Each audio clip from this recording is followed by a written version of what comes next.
Praise the Lord. परमेश्वर की स्तुति हो। प्रभु का धन्यवाद कि परमेश्वर ने फिर एक मौका दिया कि वचनों के द्वारा सेवकाई कर सकूं। और जैसे वचन को हम देख रहे हैं, मेरा जो विषय है वो विषय है नकारात्मक बातों से सुरक्षा।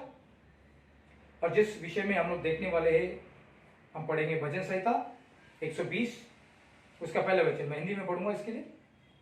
संकट के समय मैंने यहोवा को पुकारा और उसने मुझे उत्तर दिया।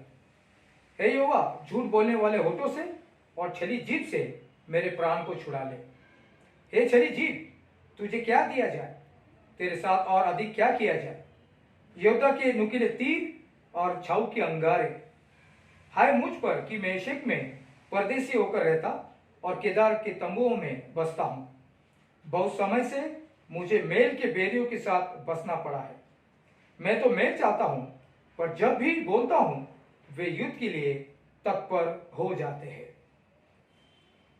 जो विषय मैं आज आप लोगों को बोलने वाला हूं, नकारात्मक बातों से सुरक्षा, वही यहां पर हम देखते हैं।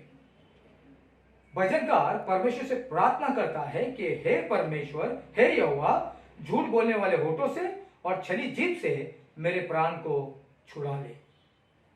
आए दिन हम क्या देखते हैं? आए दिन हम देखते हैं कि जब हम नकारात्मक बातें करते हैं किसी व्यक्ति के लिए, ऐसी बातें जो निराशा कर देती है, हताश कर देती है, और कभी कभार वो व्यक्ति उस बातों को लेकर वो हताश और निराश और व्याकुल भरा जीवन जीता है। आए दिन देखते हैं कि लोग जो है अपने जबान का सही रीति से इस्तेमाल नहीं करते। आए दिन देखते हैं कि कभी कभार ये हो सकता है आज लोगों ने आपके बारे में, मेरे बारे में ये बातें न किए हो, लेकिन आने वाले दिनों में जरूर इन बातों का सामना हमें करना पड़ेगा, या आप लोगों ने किया होगा कि आपको तो कुछ आता ही नहीं है, आप तो एजुकेटेड नहीं है, आपके पास तो ये नहीं है, आपके पास वो नहीं है, आपके साथ ये नहीं हो सकता।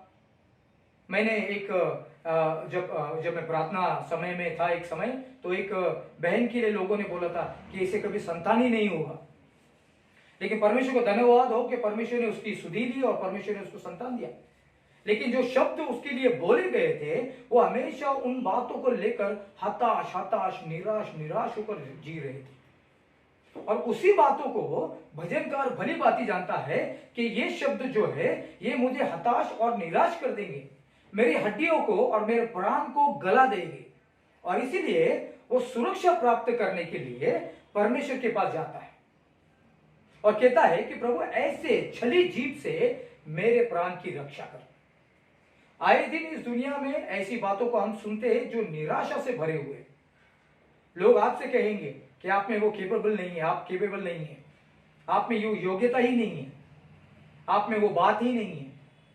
और ऐसे निराशा भरे बातों को जब हम सुनते हैं, कभी कभार उन बातों को हमारे जीवन में लेकर हम वैसे ही जीवन जीना आरंभ कर देते हैं, व्याकुलता से भरा हुआ, हताश से भरा हुआ और निराशा से भरा हुआ। आप लोगों ने सुना भी होगा, आप लोगों ने देखा भी होगा, जब लोग किसी व्यक्ति के बारे में ऐसे निराशा भरी बातें बोलते हैं, वो व्यक्ति कभी कभार अपने प्राणों को त्याग देता है या घर छोड़कर चले जाते हैं, क्योंकि वो शब्द जो है वो तीर के समान उनके हृदय को छेद कर दिए, तीर के समान उनके मनों को घायल कर दिए।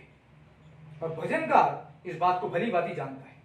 हम ऐसे शब्दों को रुका नहीं सकते, ऐसे शब्दों को अपने जीवनों में सुनने के लिए मना नहीं कर सकते, लेकिन एक काम कर सकते जो भजनकार करता है, वो अपने आप को परमेश्वर के पास लेकर जाता है और परमेश्वर से विनती करता है कि प्रभु, ऐसे छल और झूठ भरे जीभ से मेरी रक्षा कर। व्याकुलता भरे शब्द आपके कानों में आने वाले हैं, निराशा भरे, हताश भरे, व्याकुलता भरे, आपको नीचा दिखाने वाले, पर आपको और मुझको क्या करना है? ये बातों को जैसे ही हमने सुना उसके अनुसार जीवन जीना नहीं है, बल्कि उन सारी बातों को लेकर परमेश्वर के पास जाना है सुरक्षा के लिए। मैंने जैसे कहा, बहुत से लोग प्राण त्याग देते हैं या घर छोड़कर चले जाते हैं, पर भजनकार हमसे उत्साहित करना चाहता है, भजनकार हमें उत्साहित करना चाहता है कि हम जब ऐसे शब्दों को सुने तो बिना हताश हुए हम परमेश्वर के पास चले जाएं, परमेश्वर से विनती और प्रार्थना करें उस सुरक्षा के लिए।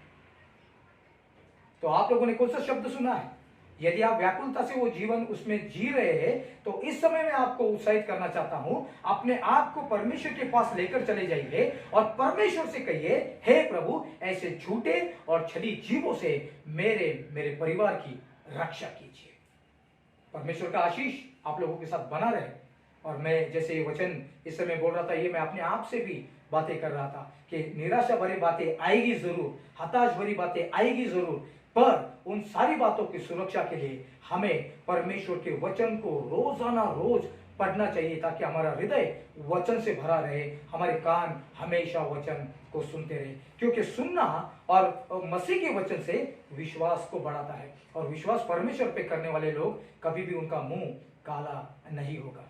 परमेश्वर का आशीष और परमेश्वर का अनुग्रह आपके साथ बना रहे जब आप इस वचन को सुन रहे। धन्यवाद। Thank you.